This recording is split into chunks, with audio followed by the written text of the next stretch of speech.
Hi friends, मैं रीना जाखड़ और आज संधि की वीडियो के साथ आपके सामने प्रस्तुत हूँ। संधि को इंग्लिश में बोलते हैं जॉइनिंग, जिसका हिंदी में अर्थ होता है मेल। संधि का सामान्य अर्थ होता है मेल या जोड़, लेकिन किसका मेल या जोड़? व्याकरण के अनुसार संधि का अर्थ होता है वर्णों का ध्वनियों में मेल। समास में क्या होता है? शब्दों का मेल। देखिए, दोनों में ही मेल होता है, लेकिन संधि में वर्णों का मेल होता है और समास में शब्दों का मेल होता है।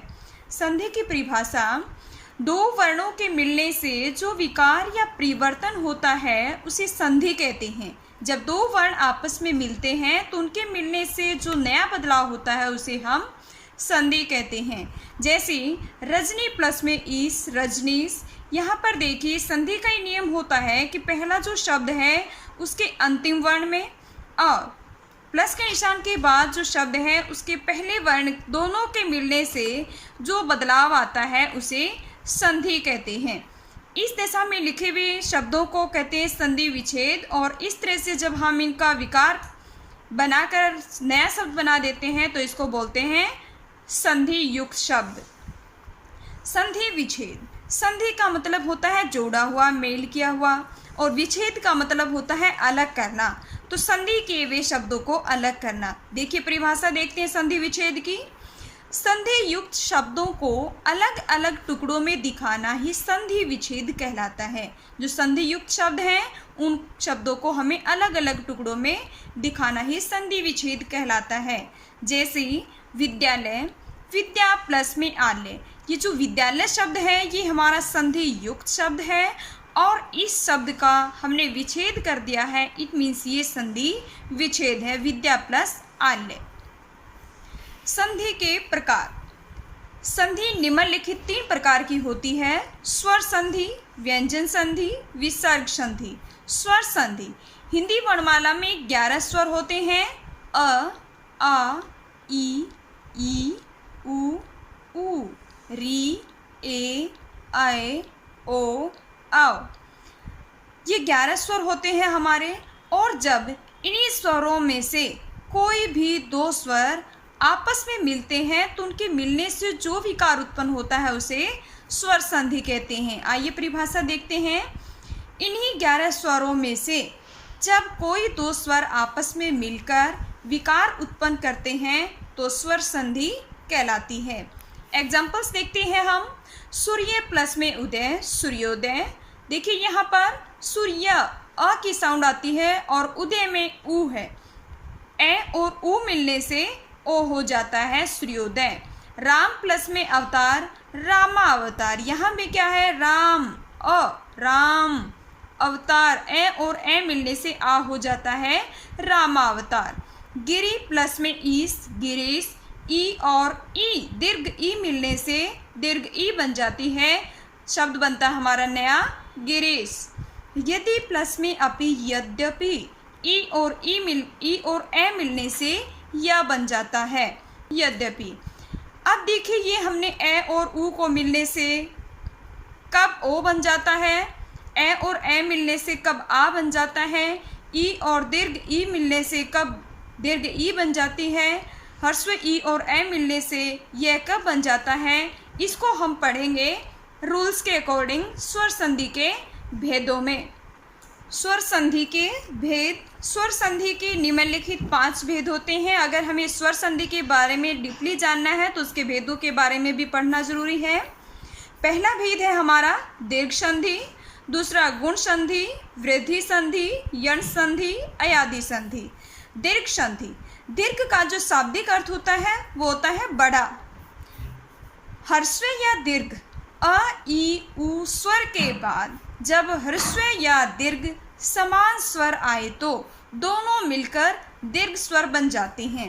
अब देखिए, यहाँ पर ए, ई, उ, इन्हीं का समान रूप आना चाहिए। मतलब ए के सामने ए ही आना चाहिए, ई के सामने ई ही आनी चाहिए, उ के सामने उ ही आना चाहिए, समान आना चाहिए। चाहे वो ह्रस्व पहले आए, चाहे वो दीर्घ पहले आए, चाहे ह्रस्व बाद में आए, कोई भी आगे पीछे हो सकते हैं, लेकिन आना चाहिए उसी की समान जाति का।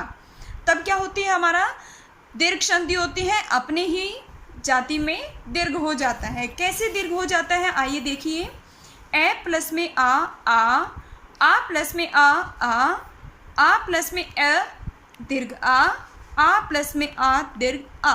तो देखिए कंडीशन चाहे कोई भी हो, चाहे पहले ह्रस्व ए आया है, चाहे दीर्घ आ आया है, चाहे पहले दीर्घ आया है बाद में ह्रस्व आया है, चाहे दोनों ही तरफ दीर्घ आए हैं, चाहे दोनों ही तरफ ह्रस्व आए हैं, किसी भी कंडीशन में हमेशा दीर्घ आ ही होगा। उदाहरण देखते हैं। राम प्लस में अवतार, इधर देखिए राम में अ मिला हुआ है, इधर ए अपने मूल रूप में है तो रामा अवतार। पुस्तक प्लस में आल्य, पुस्तक आल्य ए और आ मिलने से भी क्या हुआ यहाँ पर दीर्घ आ, पुस्तकालय। ऐसे ही हम ई का रूप देखते हैं। ई में भी देखिए ह्रस्व ई आई है, दोनों को मिलाने से दीर्घ ई हो गई है। ह्रस्व ई और दीर्घ ई को मिलाने से दीर्घ ई हो गई है। दीर्घ ई पहले आई है, ह्रस्व ई बाद में आई है, तब भी दीर्घ ई हो गई है। और दोनों ही तरफ दीर्घ ई आई है, फिर भी हमारी दीर्घ ई हो गई है। तो कंडीशन चाहे ह्रस्व पहले आए या दीर्घ पहले आए, ह्रस्व बाद में आए, कोई भी हो, हमेशा हर कंडीशन में दीर्घ ही होगा अपनी समान जाति का। एग्जाम्पल्स हम देखते हैं। रवि प्लस में इंद्र रविंद्र, रजनी प्लस में ईश रजनीश। ऐसे ही हम ऊ का देखते हैं एग्जाम्पल। ऊ में भी सेम यही कंडीशन है, ह्रस्व पहले आए हो, चाहे ह्रस्व पहले आके बाद में दीर्घ आया हो, चाहे दोनों ही तरफ दीर्घ आए हो, हमेशा ह्रस्व का दीर्घ हो जाता है। सु प्लस में उक्ति सुक्ति, वधु प्लस में ऊर्जा वधुर्जा। अब यहाँ पर भी देखिए इधर छोटा ऊ है, इधर छोटा ऊ है, मिलकर बड़ा ऊ हो गया, मतलब दीर्घ ऊ हो गया। वधु प्लस में ऊर्जा, इधर बड़ा ऊ है, इधर बड़ा ऊ है, तब भी क्या है हमारा बड़ा ऊ ही होगा। गुण संधि, नेक्स्ट है हमारी गुण संधि। ए या आ के बाद ई आने पर, ए आ आए हो प्लस के निशान से पहले और उसके प्लस के निशान के बाद ई और दीर्घ ई में से कोई भी एक आया हो तो क्या होगा ए हो जाएगा। और ऊ दीर्घ ऊ आने के बाद, ए आ के बाद दीर्घ ऊ आता है तो ओ हो जाता है। ए आ के बाद यदि री आता है तो अर हो जाता है। देखिए एग्जाम्पल्स देखते हैं हम।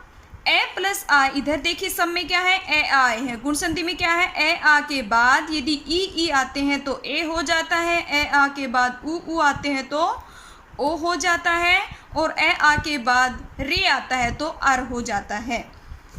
एग्जाम्पल देखिए। एक नर प्लस में ईश नरेश, राज प्लस में इंद्र राजेंद्र, नर प्लस में उत्तम नरोत्तम, जल प्लस में उर्मी जलौर्मी, राज प्लस में ऋषि राज ऋषि, महा प्लस में ऋषि महर्षि। देखिए आवाज़ में ही पता चल रहा है महर्षि, अर की साउंड आ रही है।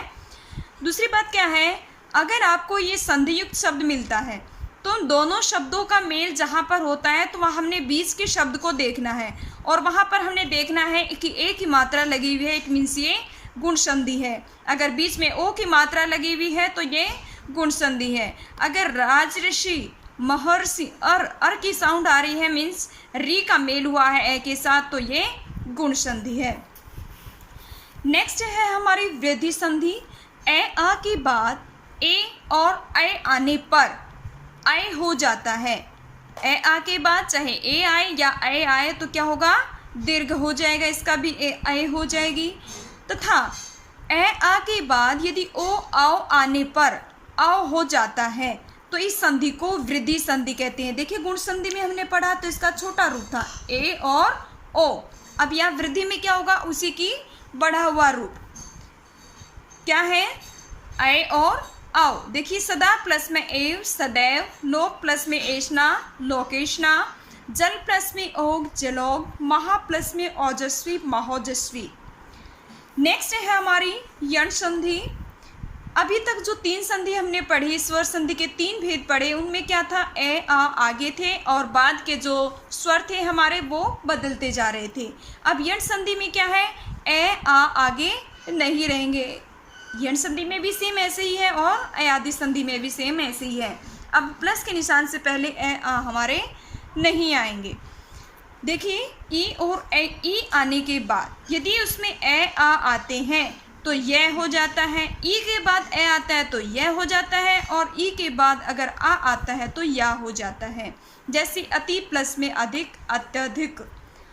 ऊ प्लस ए आ, यदि ऊ के बाद ए आ में से कोई भी आता है तो वह हो जाता है। ई को ए, ई को ये, ऊ को वह, री को रे। आप ऐसे भी याद रख सकते हैं। जो भी स्वर आएगा सेम यह के रूप में उसी की मात्रा लगती रहेगी। अगर यहाँ पर ऊ आता है यहाँ पर तो क्या है, यह पे ऊ की मात्रा लग जाएगी। अगर दीर्घ ऊ आता है तो बड़े ऊ की मात्रा लग जाएगी। ठीक है, चलेगा यह का ही रूप। नेक्स्ट है वह ऊ का रूप। देखिए उसमें भी सेम वैसे ही है। इन वर्णों को छोड़कर सामने इनके स्थान पर भिन्न कोई भी आए उसी की मात्रा उसी अक्षर में जुड़ती चली जाएगी।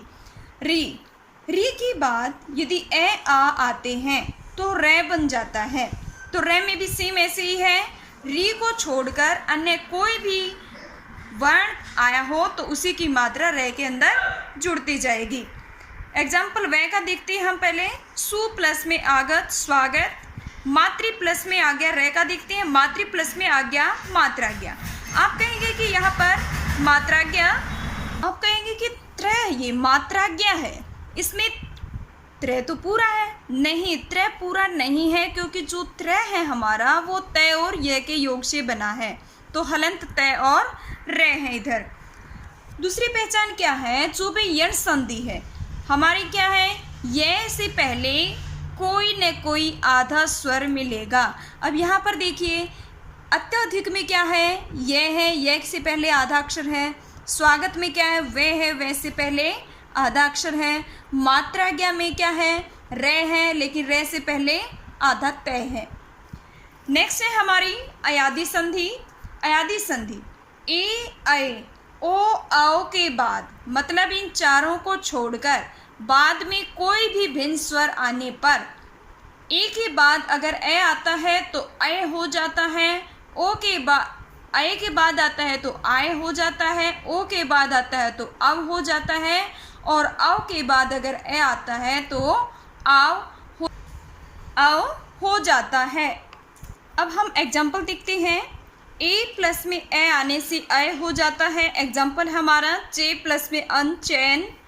ऐ आने से, ऐ के बाद ए आने से आय हो जाता है। एग्जाम्पल है हमारा नई प्लस में अक, नायक।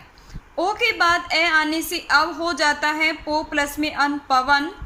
औ के बाद ए आने से आव हो जाता है। पव प्लस में अन, पावन। ओके, आज हमने पढ़े स्वर संधि और स्वर संधि के भेद पढ़े।